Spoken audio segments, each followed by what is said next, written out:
넘치는 귀한 찬양 감사드립니다. 오늘 우리에게 주신 하나님의 말씀을 봉독하도록 하겠습니다. 오늘 주시는 말씀은 구약 성경 여호수아서 21장 1절에서 45절까지의 말씀이 되겠습니다.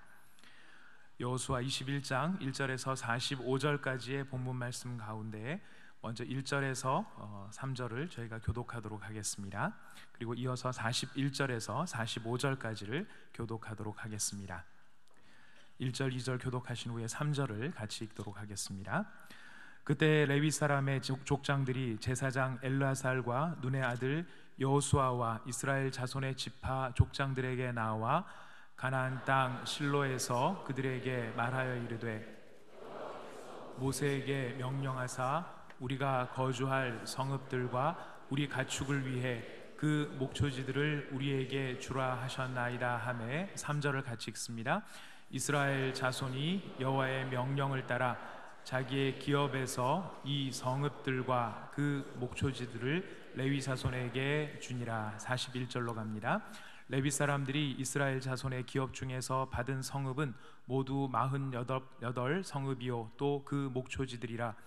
이 각 성읍의 주위에 목초지가 있었고 모든 성읍이 다 그러하였더라. 여호와께서 이스라엘의 조상들에게 맹세하사 주리라 하신 온 땅을 이와 같이 이스라엘에게 다 주셨으므로 그들이 그것을 차지하여 거기에 거주하였으니 여호와께서 그들의 주위에 안식을 주셨으되 그 조상들에게 맹세하신 대로 하셨으므로 그들의 모든 원수들 중에 그들과 맞선 자가 하나도 없었으니 이는 여호와께서 그들의 모든 원수들을 그들의 손에 넘겨주셨음이니라. 45절을 같이 읽습니다. 여호와께서 이스라엘 족속에게 말씀하신 선한 말씀이 하나도 남음이 없이 다 응하였더라. 아멘. 오늘 성령께서 우리 모든 성도들의 마음을 열어주시고 만져주시기를 바랍니다. 그래서 우리 복잡하고 오염된 우리의 마음은 주님이 청소해 주시고 또 메마른 심령에는 생수를 허락해 주시면 좋겠습니다. 그리고 여러분들 영혼의 만나를 경험하시고 오늘 능력이 떠나간 자가 있으면 능력을 회복할 수 있도록 붙잡아 주시기를 원합니다. 지난번에 우리는 도피성 되시는 예수 그리스도에 대해서 말씀을 같이 나누었습니다. 오늘은 도피성 되신 예수 그리스도는 우리의 법적인 보호장치고 오늘은 이 말씀이 우리에게 소명받은 공동체로서 레위 지파라는 한 지파가 이제 성읍들을 분깃으로 받고 성읍들을 받고 레위 지파의 역할을 통해서 사랑의 교회와 또 우리 가정과 우리 개인이 어떤 공동체적 소명을 완수해야 할 것인가에 대한 말씀을 허락해 주십니다. 하나님께서는 때에 맞는 말씀을 주시는 줄로 믿으셔야 합니다. 저희가 이제 입당한 지 2달 정도 되었습니다. 2달 되고 나니까 사람들이 이렇게 어떠냐 소감이 어떠냐 물으면 나름대로 얘기하지만 그 중에 하나가 강남에 있을 때에는 저희들이 본당에 들어오는 게 쉽지가 않고 또 본당에 이제 기둥들도 있고 이렇게 해서 전체를 다 보기가 힘들었는데 세배당에 들어오니까 기둥도 없고 그 다음에 전체가 다 함께 이렇게 서로 사각지대가 없이 하나가 되어서 이렇게 예배를 드릴 수 있다는 것이 너무 큰 축복이다. 할렐루야.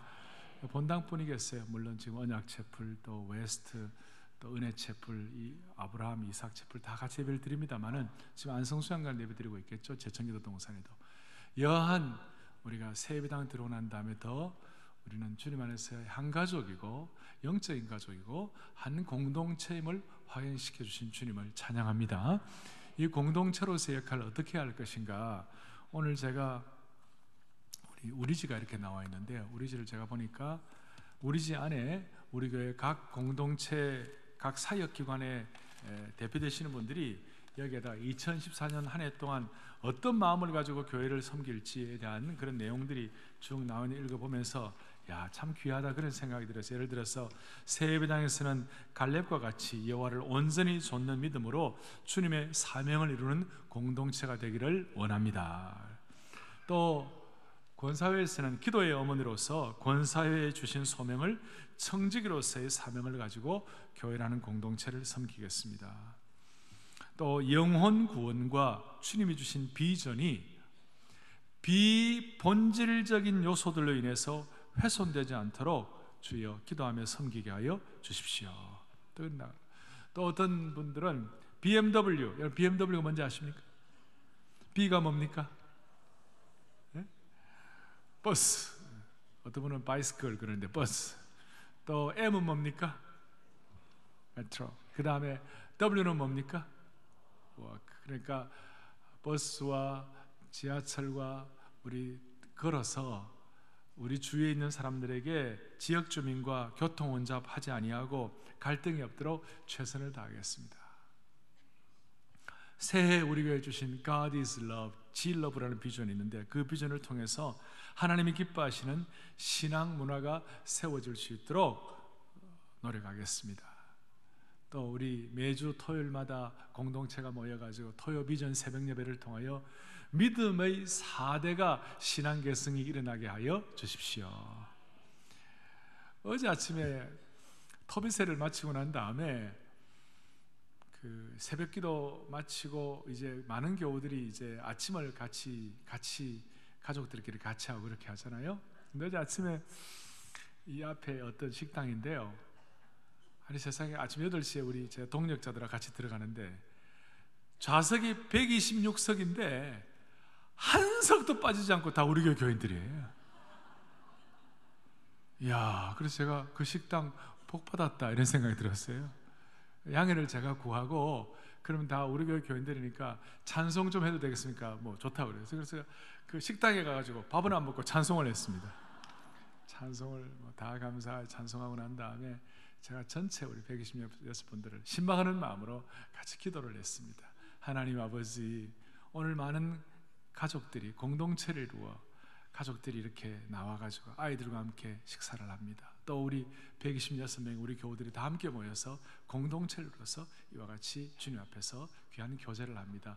하늘 문을 여시고 이 애찬을 주님 축복해 주셔서 이 애찬이 이 식탁의 교제가 천국의 예고편이 되게 하여 주십시오. 제가 이제 그 기도를 마치고 나오면서 아이들 위해서도 같이 축복도 하고 그러는데 제 마음에 그런 확신이 들었어요. 적어도 영하 8도, 10도 이 모든 것을 극복하고 이 토비세를 마치고 기도에 마치고 난 다음에 새벽 기도 마치고 난 다음에 아침 8시에 부모님들과 함께 아침 식사하는 이 시간을 우리 아이들이 평생 잊지 못할 것이다. 반응이 좀 그러시네. 우리 아이들이 평생 잊지 못할 것이다.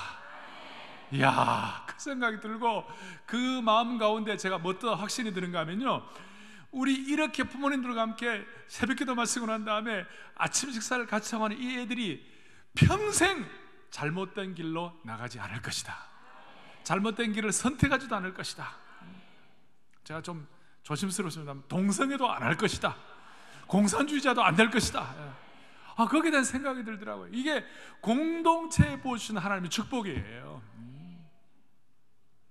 그래서 오늘 저는 여호수아의 오늘 21장의 말씀을 가지고 하나님께서 다시 말씀, 도피성은 법적인 보호를 해주셨고 오늘 레위지파 1절부터 마지막 절까지 레위지파에 관한 말씀인데 이 레위지파를 통하여 하나님께서 한 가정과 한 자손과 또 한 공동체를 통해 주시는 축복이 얼마나 귀한지 이것이 21세기를 살아가는 우리들에게도 그대로 접목될 줄로 믿습니다. 자, 1절 보겠습니다. 21장 1절에 그때에 레위 사람의 족장들이 제사장 엘라살과 눈의 아들 여호수아와 이스라엘 자손의 지파 족장들에게 나와, 무슨 말입니까? 레위 사람들이 나와가지고 무슨 얘기를 하냐면 여호수아 앞에 와가지고 이렇게 요청을 하는 거예요. 청원을 하는 거예요. 2절 가나안 땅 실로에서 그들에게 말하여 이르되, 이제 성막이죠. 이 가나안 땅 광야 시대 다 정리하고 이제 가나안 땅 정복 전쟁 마치고 난 다음 실로에 성막을 세웠어요. 그 성막에서 여호와께서 모세에게 명령하사 우리가 거주할 성읍들과 우리 가축을 위해 그 목초지들을 우리에게 주라 하셨나이다 하매, 이렇게 나와 있어요. 왜 이런 요청을 하느냐면 이미 12지파 가운데 나머지 모든 지파들은 땅 유업 분기, 땅 분배가 다 마친 거예요. 7년 전쟁을 마치고 다 이제 어느 지파는 어디로 가고 2와 1분의 지파는 요단 동편으로, 9와 2분의 1 지파는 서편으로 해가 다 땅을 다 유업으로 다 받았어요. 그런데 레위 지파에 대해서는 땅 분깃이 없어요. 여호수아 앞에 18장 7절을 좀 보겠어요. 시작. 레위 사람은 너희 중에 여호와의 제사장 직분이 그들의 기업이 됨이며. 자, 레위 사람은 너희 중에 뭐가 없다고 그랬습니까? 분깃이 없다. 다른 지파들처럼 어떤 지역적인 그 땅들을 전체적으로 유업을 받는다든지 그런 것이 없다. 대신 너희들은 여호와의 제사장 직분이 그들의 기업이 될 것이다. 땅은 혹은 다른 기업은 분배를 못 받지만 제사장 직분을 감당을 하게 될 것이다. 성막에서 하나님 섬기는 그 역할을 잘 감당하게 될 것이다. 그리고 이걸 위해서 레위 지파에게 하나님 주시는 특별한 선물이 있었는데, 그것이 뭐냐면 레위 지파에게 오늘 41절을 좀 보세요. 21장 41절에 어떤 한 지역을 다른 지파들처럼 땅을 분배받지는 못하지만 하나님께서 어떤 축복을 하셨냐면 41절 다 함께 보겠습니다. 레위 사람들이 이스라엘 자손의 기업 중에서 받은 성읍은 모두 48성읍이요 또 그 목초지라. 이렇게 나왔어요. 땅은 분배를 못 받았지만 48개 성읍을 받게 된 거예요. 할렐루야. 레위 지파에 대해서 여러분들이 좀 아시는지 모르겠는데, 레위 지파는 야곱의 아들 레위를 통하여 태어난 자손들이 레위 지파예요. 그리고 그 레위 지파 가운데 큰 어떤 그 본류를 이루는 자손들이 그핫 자손이라고 있고, 또 게르손이라고 있고, 또 무라리라고 있습니다. 이 세 지파가, 이 세 자손들이 그핫, 게르손, 무라리, 이 대표적인 큰 집단 그 가족들이었는데, 모세와 아론 같은 경우는 그핫 자손들이었어요. 그런데 이 레위 지파 사람들을 하나님이 어떻게 뽑으셨냐면, 너희들은 그냥 그 레위 지파 사람들이 다른 지파에 비해서 상당히 출중하고 성실하고 충성되고 잘나고 그렇게 대단한 그런 사람들이 아니었어요. 야곱의 자손들 가운데 레위가 큰 소리 칠 만한 그런 행적을 한 적이 없어요. 오히려 부끄러운 일들을 많이 했어요. 그런데 하나님께서 어떻게 뽑으셨느냐? 레위 지파만은 특별하다, 선택된 지파다. 만약에 여러분 그 어떤 혈통이라든지 대단한 배경을 보려면 레위 지파 대신에 유다 지파를 뽑아야 됩니다. 충성되고 신실한 걸 뽑으려면 다른 지파 대신, 그 레위 지파 대신에 베냐민 지파를 뽑아야 합니다. 근데 하나님은 레위 지파를 뽑으셨어요. 왜 그렇게 하셨을까? 이유는 우리가 다 몰라요. 다 모르고 이 레위 지파를 뽑아가지고 광야 길에서는 이제 성막 이런 것들 이제 쭉 말씀을 하시고 난 다음에 가나안 땅에 정착하고 난 다음에는 실로에서 성막을 만들고 거기에서 하나님을 섬기는 사람으로, 여호와를 수종드는 사람으로, 제사를 수종드는 사람으로 그렇게 레위 지파를 만들었어요. 자격이 있어서가 아니라, 이유는 모르지만 하나님이 일방적으로 그렇게 하셨어요. 주로 제사장 가문이 여기에 나왔고, 주로 성막에서 또 주님의 제사를 돕는 그런 역할을 하도록 만들어 주셨어요. 레위기 8장에 보면 레위 지파 가운데 제사장 되는 그 사람들에 관해서, 그 가족들에 관해서는 제사장 될 사람들의 오른 깃뿌리와 오른 엄지손가락과 오른 엄지발가락에다가 양의 피를 발라가지고 너희들은 거룩하다 그렇게 구별했어요. 이유를 다 몰라요. 근데 여한 레위 지파는 다른 모든 지파에 비해서 초월적 지파가 되게 하셨어요. 무슨 지파가 되게 하셨다고요? 초월적 지파. 마치 자동차가 가려고 하는데 자동차가 그냥 가면 뻑뻑하고 기계가 잘 이렇게 돌아가지 않으니까 윤활유를 쳐가지고, 엔진 오일이나 윤활유를 쳐가지고 그 자동차가 잘 굴러갈 수 있도록 그런 윤활유의 역할을 감당하도록 이 레위 지파를 만들었어요. 동시에 지금 말씀한 대로 48개 성읍을 배치를 해가지고 어떤 한 지역에만 있지 아니하고 하나님을 섬기는 데 있어서 각 여러 이스라엘의 나라 여러 영역들, 여러 지역들에게 가가지고 그 레위 지파의 사명을 감당하도록 그렇게 하셨어요. 한쪽에만 모아놓는 것이 아니었어요. 48개 지역은 쭉 조사를 해보니까 과거에 가나안 사람들이 거기에서 산당을 짓고 우상 숭배를 하고 거짓 그 신들에게 제사를 지내던 그런 기구들을 만들고 했던 그런 지역들이 주로 있는 곳에 48개 지역에다가 하나님께서 레위지파들을 갖다가 다 성읍들을 만드시고 거기서 하나님을 섬기도록 해주셨어요. 그리고 그 지역들은 상당히 변경들이었어요. 거기서 변경해서 레위지파 역할을 잘 감당할 때 라합과 같은 이방 사람들이 그 이스라엘 사람들과 함께 합류해 가지고 주님을 섬길 수 있도록 레위지파가 앞장서서 역할을 한 거예요. 이게 우리와 도대체 무슨 상관이 있을 것인가? 오늘 이 말씀을 듣는 여러분들에게 오늘 말씀은 꼭 필요한 말씀을 주셨을 터인데,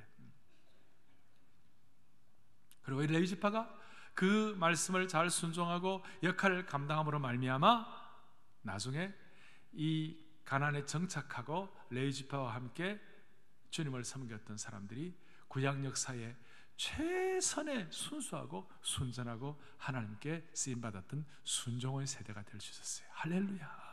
그러니까 오늘 이 순종의 세대 전의 조상들은 광야에서 말이죠, 하나님 말 안 듣고 불평하고 불만하고 하나님을 원망하는 전문가들이었어요. 그런데 어떻게 무엇이 원인이 되었길래 이 사람들이 이렇게 부모 세대와는 완전히 다르게 완전히 하나님 앞에 쓰임받는 그런 순종의 세대가 될 수 있었을까? 오늘 제가 레위지파를 통하여 몇 가지 좀 정리를 해보도록 하겠습니다.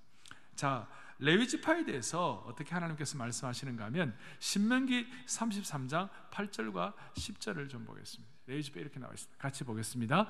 레위에 대하여는 일렀으되, 그 다음에 주의 법도를 야곱에게, 주의 율법을 이스라엘에게 가르치며 주 앞에 분향하고 온전한 번제를 주의 제단 위에 드리리로다. 아멘. 레위지파가 해야 할 일은 먼저 주의 율법을 이스라엘에 가르치고 그 다음에 주 앞에 분향하고 온전한 번제를 주의 제단 위에 드리리로다. 할 일이 뭡니까?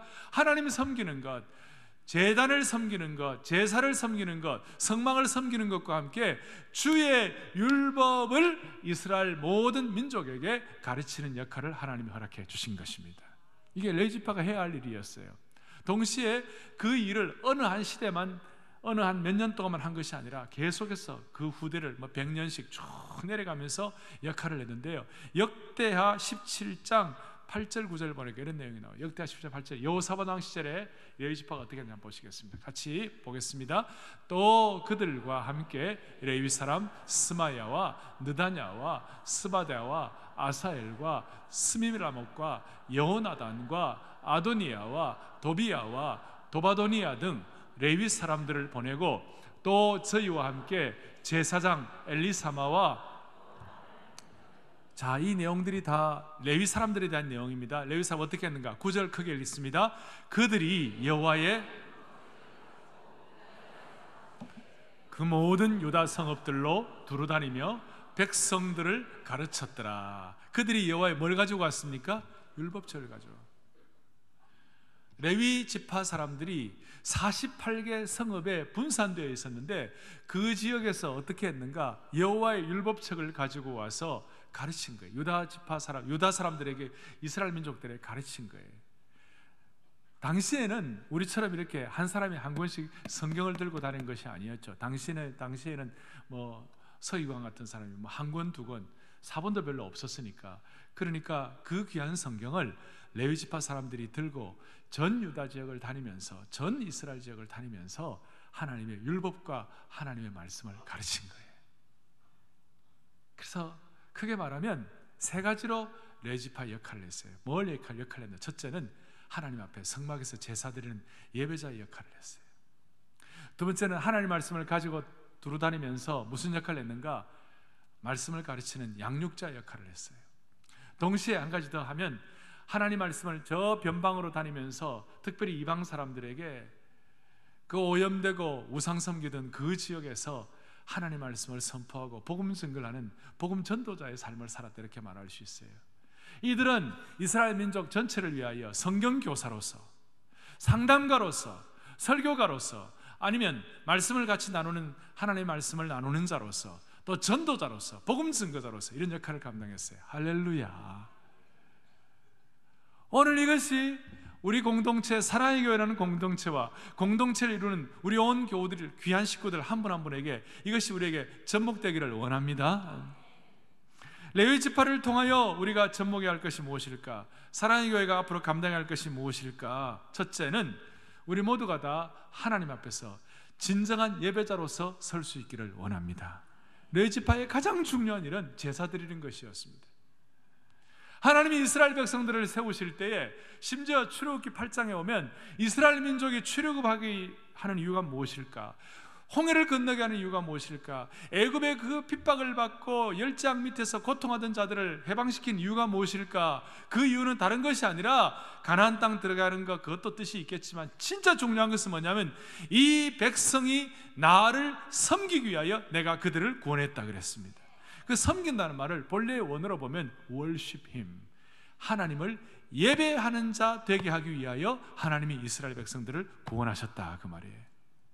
오늘 우리는 우리 교회 또 개인적으로, 교회적으로, 민족적으로 우리 앞에 산성한 문제들이 누적이 되어 있습니다. 많습니다. 해결해야 할 것 많이 있습니다. 그렇지만 여러분, 지금 우리 모두가 다 추호도 의심 없이 확증해야 할 내용은 뭐냐면 교회의 모든 사역에 우선해서 우리에게 해야 할 최고의 중요한 일은 하나님을 예배하는 것입니다. 레위 지파가 하나님 앞에서 예배하는 자로서 역할을 감당했듯이 사랑의 교회의 모든 성도들은 하나님 앞에서 예배자로 존재하는 것입니다. 예배보다 우선되는 것이 없습니다. 우리가 구제도 해야 되고 우리가 귀한 일, 많은 일들을 다 감당해야 합니다만은 하나님 앞에서 우리가 감당해야 할 일이 뭐냐? 제일 우선순위로 참 예배자로 서는 것입니다. 세교회 여러분들 들어와 보시니까 세교회의 귀한 문화도 있고 작품도 있고 여러 가지 여기에 뭐 교육도 해도 많은 것이 있습니다만은 여러분, 그러나 그것은 어디까지나 부차적인 것이고 진짜 중요한 것은 하나님을 예배하는 것입니다. 강남 예배당에서 드렸던 그 예배의 영광과 영성과 은혜가 이 새 예배당에서는 한 걸음 더 높아져서 더 귀한 예배자로 여러분들 붙잡힘 받기를 바랍니다. 안 그러면 새 예배당 들어오는 공동체의 의미가 없는 거예요. 주여 참된 예배자로 서게 하여 주시옵시고 사랑의 교회가 결코 놓치지 말아야 할 진정한 예배자의 삶이 회복되게 하여 주시기를 원합니다. 이거예요. 영국의 귀한 대주교였던 윌리엄 템플은 이 세상에서 정치적인 혼돈과 붕괴로부터 구원할 수 있는 유일한 방법이 있다면 그것은 바로 하나님을 향한 참된 예배이다 그랬습니다.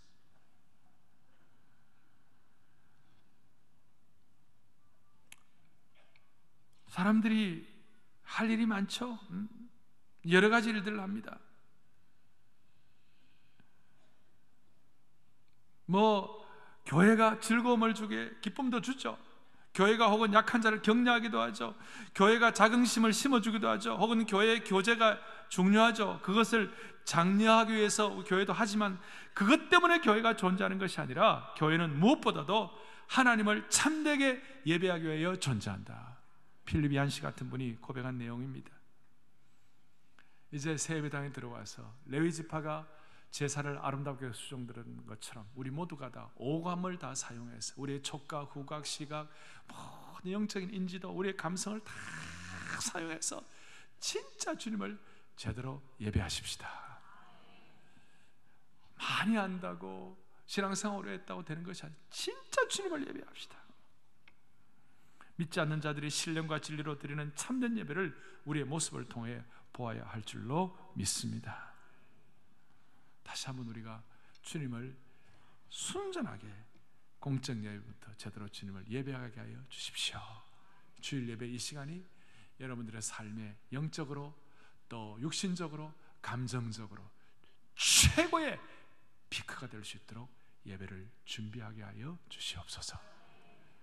모두가 다 참된 예배자로 설 수 있도록 사랑의 교회 공동체 연회를 주시기를 원합니다. 두 번째로는 하나님께서 이 레위 지파에게 요구했던 것이 뭐냐면 아까 여러분들 여호사밧 왕시 역대하 17장 8절 9절에서 그들이 전국을 다니면서 하나님 말씀을 가르치고 양육했다고 그랬습니다. 훈련하는 것입니다. 사랑의 교회가 새 예배당에 들어와서 2달이 지나고 난 지금 우리의 마음속에 진지하게 다짐해야 할 것이 있어요. 그것이 뭐냐면 우리 교회 모든 성도들 예배할 뿐만 아니라 주님 앞에 훈련받고 그리스도의 제자로 양육되게 도와달라고 마음을 모아야 합니다. 진지하게 다시 한번 마음을 모아야 합니다. 우리의 본질을 다시 한번 회복해야 합니다. 레위 지파가 전국에 다니면서 하나님 말씀을 가르치고 양육했던 것처럼 우리 교회가 다시 한번 이 양육의 자리에 서게 해달라고 기도해야만 하는 것입니다. 이 양육의 자리는 훈련받고 주님의 사람 무장되는 것은 장년 세대, forever 어른 세대만 해야 될 것이 아니라 우리 아이들도 그렇게 해야만 할 것입니다. 저는 우리 아이들을 주일학교가 잘 보호도 해야 되고 위로도 해야 되고 애들의 기쁨도 줘야 됩니다. 그러나 교회는 타가소가 아닙니다. 주일학교 아이들이 이 교회에서 제자훈련소의 역할을 경험했으면 좋겠습니다. 아이들이 그렇게 돼야 합니다. 우리 교회를 통하여 훈련과 양육을 받아야만 하는 것입니다. 영적 재생산에 참여해야 되는 것입니다. 하나님 앞에서 바울 사도는 이런 일을 알았기 때문에 진지하게 우리가 다른 사람에게 복음을 전파하는 이유가 무엇일까? 그 이유는 각 사람을 그리스도 안에서 온전한 자로 세우기 위하여 나도 내 속에서 능력으로 역사를 따라 힘을 다하여 수고하노라. 이 본질을 다시 한번 회복해야 할 줄로 확신합니다. 지난 주간에 우리 전국 각지에서 제자 훈련하는 목사님들, 제자 훈련을 튼실하게 착실하게 잘하는 목사님들, 대표자들이 다 모였습니다. 모여가지고 우리가 다시 한번 결단을 했습니다. 사랑의 교회와 국제 제자 훈련과 원과 함께 전국의 제자 훈련하는 교회 목사님들이 골로새 1장 28절 29절에 이 목회의 본질, 사역의 본질을 조금도 훼손하지 아니하고 다시 한번 집중할 수 있도록 우리 모두가 이 한 해 동안 쓰임받기를 원합니다. 그렇게 우리가 다짐을 했습니다.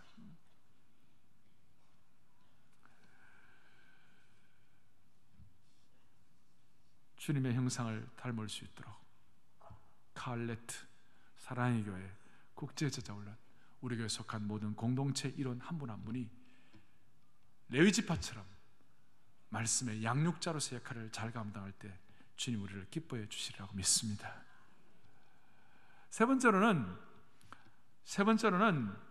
48개 성이 흩어져서 이 레위지파는 끼리끼리 담을 쌓거나 개토하지 아니하고 그 더러운 이방 신상을 섬겼던 그 지역에서 소금처럼 뿌려져서 증인의 삶을 살게 되었습니다.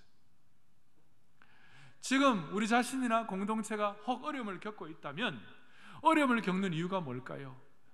우리의 마음속에 다시 한번 다짐해야 할 것이 뭐냐면 이스라엘의 레위지파들처럼 하나님 아버지 복음 전도의 사명에 대해서 소홀하지 않도록 우리를 주님 붙잡아 주시고 불쌍히 여겨 주십시오.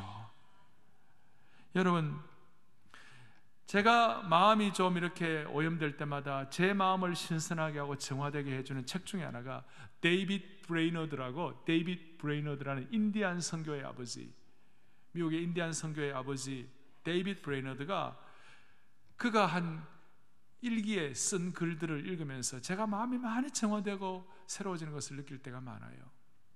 그는 만 26살에 복음 전도에 대한 소명에 대해서 소명을 받고 인디안들을 향하여 전도를 하러 가는데 얼마나 열심히 하고 그걸 위해서 애를 쓰다가 몸이 안 좋아졌는지 26살에 부름받고 29살에 폐결핵 때문에 그 하얀 눈 위에 각혈을 하면서 하나님의 부름받았어요. 그의 순수한 영혼을 가지고 집중해가지고 그의 장인어른이었던 미국 프린스턴 대학 일대 총장이었던 유명한 대각성의 선구자 조나단 에드워드 목사님에게 큰 영향을 끼쳤던, 사위가 오히려 장인어른에게 영향을 끼쳤던 사람이었어요. 그의 유작 일기에 이런 내용이 나와 있어요. 내가 복음의 능력으로 한 영혼을 주님께로 인도할 수만 있다면 내가 어디에 있든지 내가 어떻게 살든지 또 무엇을 견디게 되든지 나는 관계하지 아니하노라. 잠을 자면 저들을 꿈꾸고 잠을 깨면 첫 번째 드는 생각이 잃어버린 영혼들에게 복음을 전하는 것이다. 아무리 박식하고 능란하며 심오한 설교와 청중을 감동시키는 웅변이 있다 하더라도 그것이 결코 인간의 영혼에 대한 뜨거운 복음적 사랑의 결핍을 대신할 수 없노라.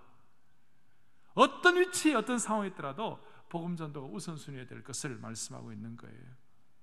여러분, 이 복음 전도에 대한 우리의 마음이 둔해져 있고 복음 전도에 대한 관심이 없으면요, 하나님이 주신 이 소명자로서의 사명을 감당하지 못하게 되니까 내적으로 서로 상처 주고 내적으로 서로 어려워지고 내적으로 서로 깨어지고 고통하는 그런 일들이 얼마나 많은지 몰라요. 하나님 아버지, 사랑의 교회가 복음 전도에 레위 지파가 했던 이 전도의 사명을 회복함으로 말미암아 치유되게 하여 주시기를 원합니다. 그거예요. 존경받는 법조인 장로님이 한 분 계십니다. 장관도 지내신 분이신데, 장로님이신데 신앙이 좋으세요. 제가 그분과 교제하면서 그분이 이런 얘기를 저한테 했어요. 그 본인이 속한 법률회사 로펌이 있죠. 그 로펌에 신입 변호사들을 이렇게 들어올 때에 본인이 인터뷰를 한대요. 인터뷰를 하는데 뭐라고 인터뷰를 하냐, 이렇게 하나요? 자네 내일 아침 못 일어나더라도 천국에 들어갈 자신이 있는가? 지금 법률회사 들어왔는데.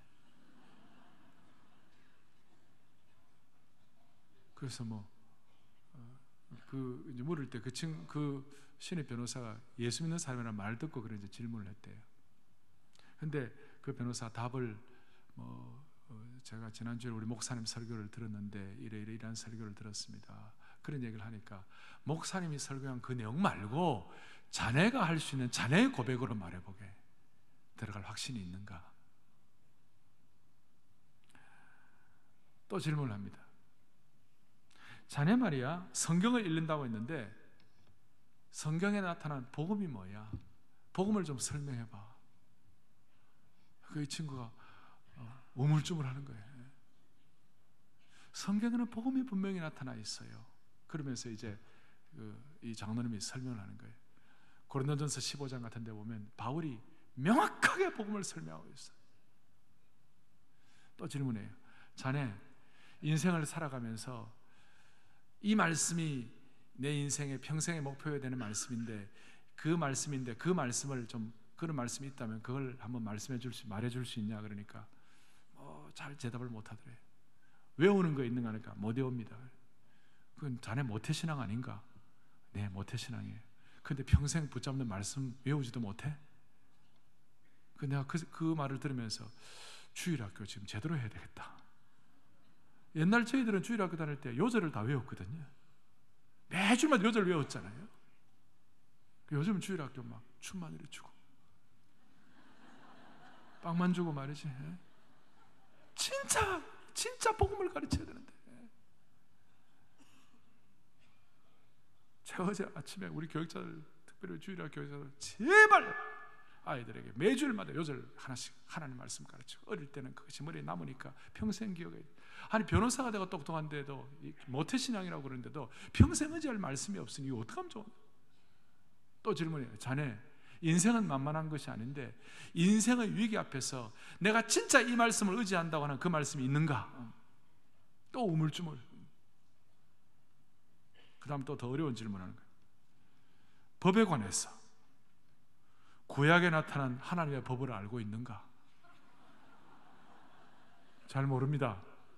연구해보게. 성경은 법에 관해서 많은 말씀을 하고 야고보서에 보면 하나님은 온 우주의 재판관이시라네. 그렇게 말씀하고 있다네. 그 재판을 그냥 하는 거예요. 재판의 증거를 가지고 재판을 하는데 요한계시록 보면 두 가지 책이 있는데 하나는 생명책이 있고 또 한 책은 우리가 살아왔던 행동을 기록하는 기념책, 기록책이 있다네. 거기에 의해서 하나님 우리를 재판하신다네.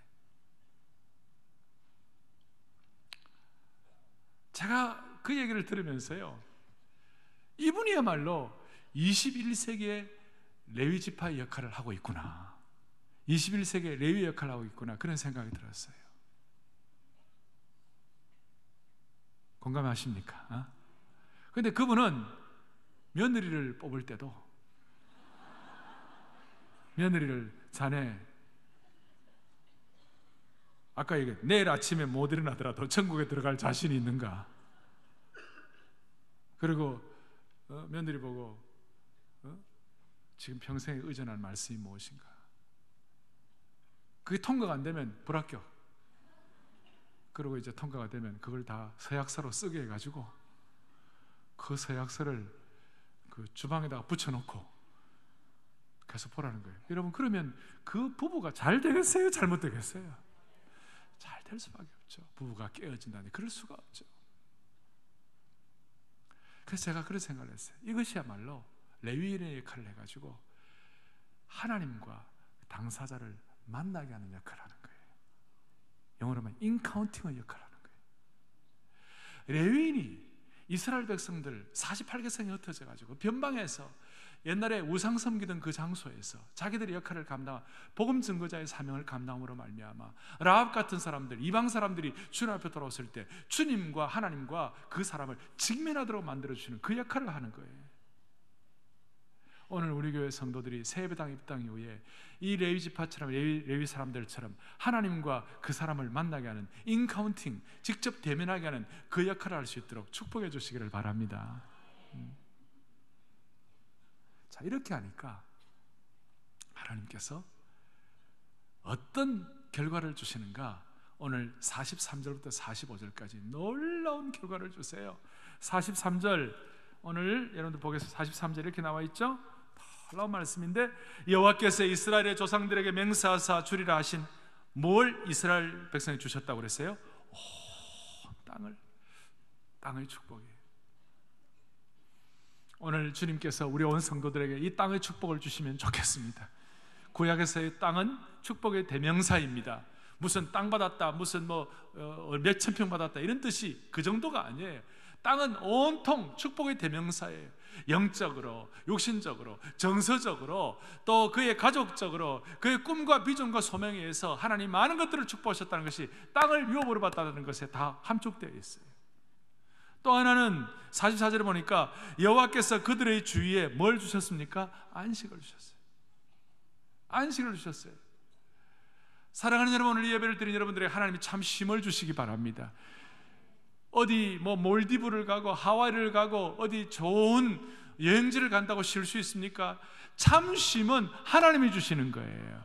참 쉼은 육신이 쉬는 것이 쉼이 아니라 마음이 쉬어야 쉬는 거예요. 하나님이 이 쉼을 주신다고 약속하시는 거예요. 이 순종의 세대에 이 예배당에 들어오기만 하더라도 하나님이 이러한 쉼을 주시기를 원해요. 45절 보세요. 45절 여호와께서 이스라엘 족속에게 말씀하신 선한 말씀이 하나도 남음이 없이 다 응하였더라. 놀라운 말씀입니다.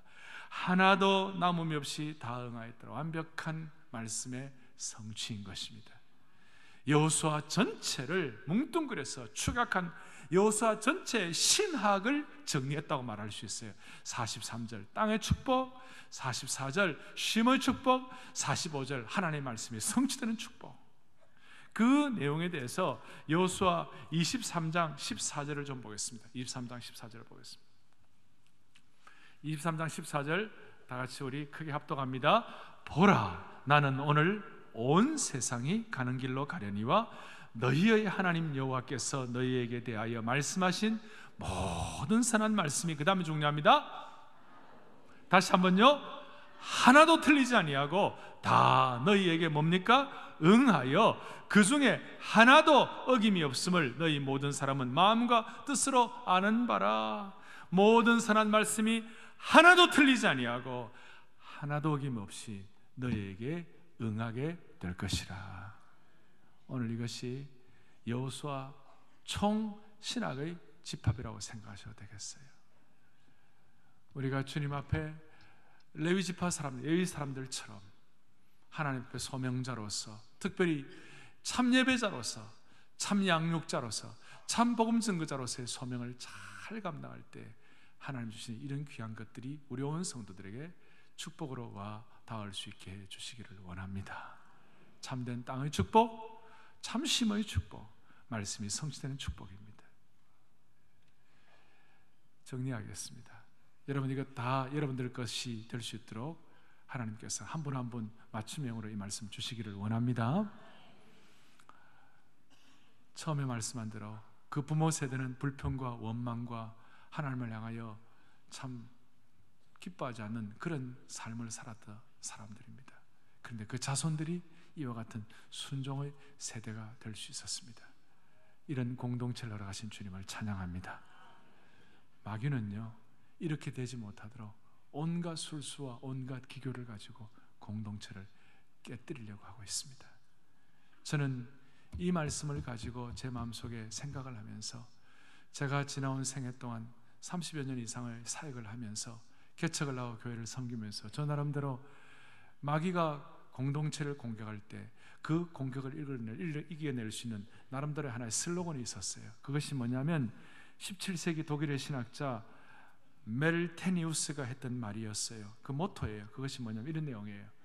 본질적인 데는 유니티를, 본질적인 것에는 하나됨을, 본질적인 것에서는 어긋남이 없어야 돼요. 예를 들어서 오늘 소명자로, 전도자로, 또 사랑의 교회가 재전론하는 교회로서, 사랑의 교회가 참 예배하는 공동체로서, 사랑의 교회가 다음 세대를 키우고 사랑의 교회가 복음적 평화통일에 대해서 쓰임받는 이 본질적인 것에 대해서는, 에센스에 관해서는 유니티가 되기를 바랍니다.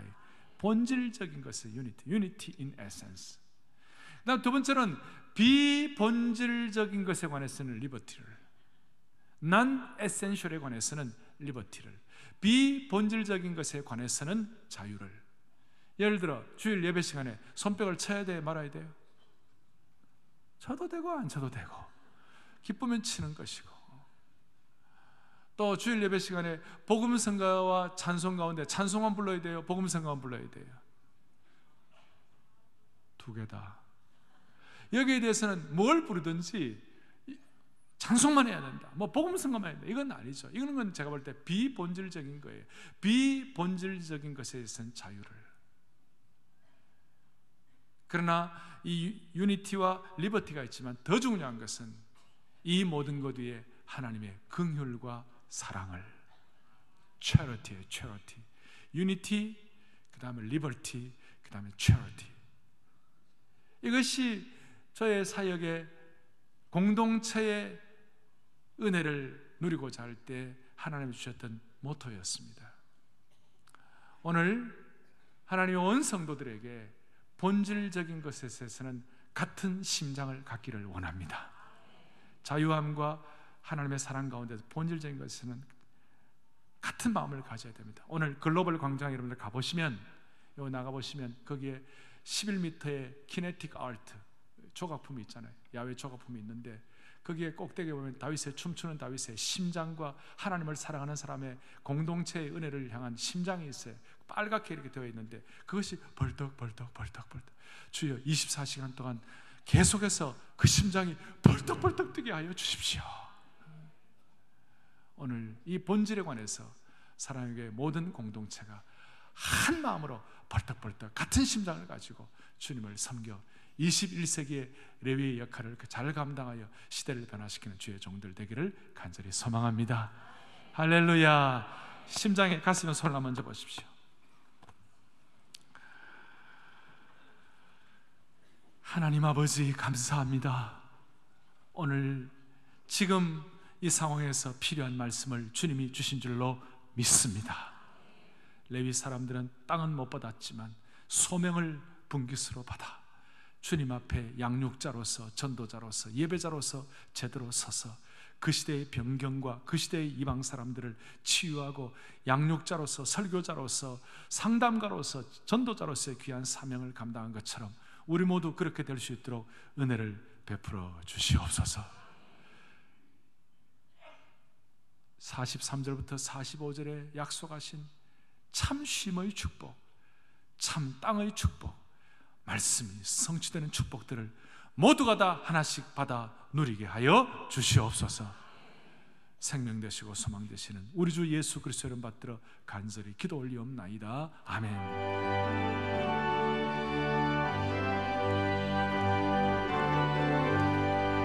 태산을 넘어 험곡에가 빛 가운데로 걸어가면 주께서 항상 지키시리 약속한 말씀 변치하네.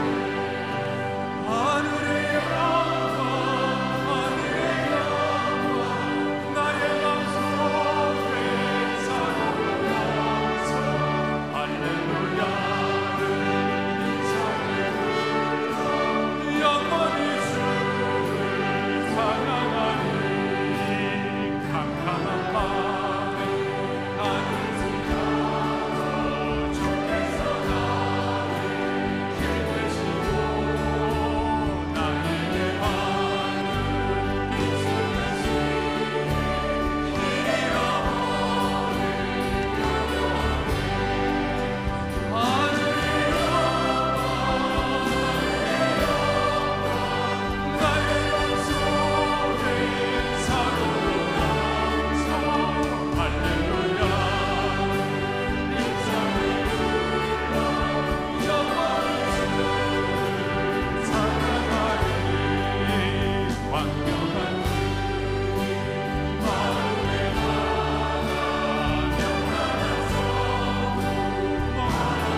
3부 마치면서 찬송 한 장 더 하고 싶은데요. 그것이 뭐냐면 우리에겐 소원이 하나 있네.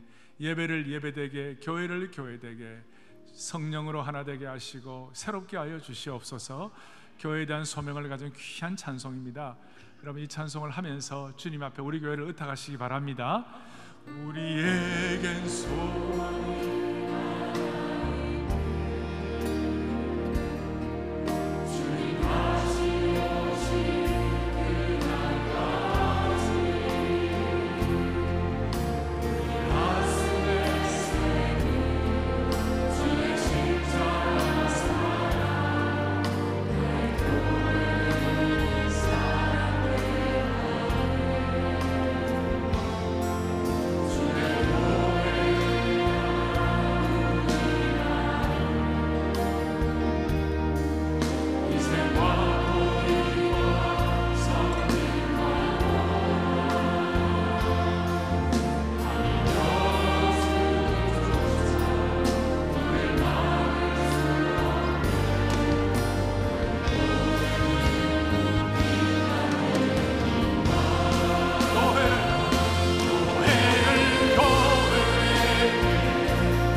하나님 나라를 향한 푸른 꿈이 자라는 곳, 젊은 세대의 뜨거운 열정이 살아있는 곳, 사랑의 교회 글로벌 교육 공간의 탄생은 다음 세대를 향한 하나님의 꿈에서 시작됩니다.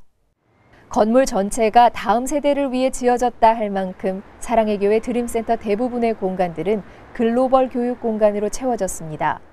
먼저 지상 2층에서 8층 각 예배실은 다음 세대가 하나님 나라의 큰 인물로 자라나길 소망하며 성경 속 인물들로 이름이 지어졌습니다. 예수님의 사랑도 공간에 채워졌습니다. 주일학교와 대학 청년부의 특성에 따라 각각의 예배실에는 젊은 감각의 색채가 표현됐고 시야가 탁 트인 커튼월 외벽과 각 세대들이 자유롭게 활용할 수 있는 공간들이 예배실마다 디자인됐습니다. 말씀에 귀 기울일 수 있는 환경 또한 글로벌 교육 공간에 빠질 수 없는 필수 요소입니다.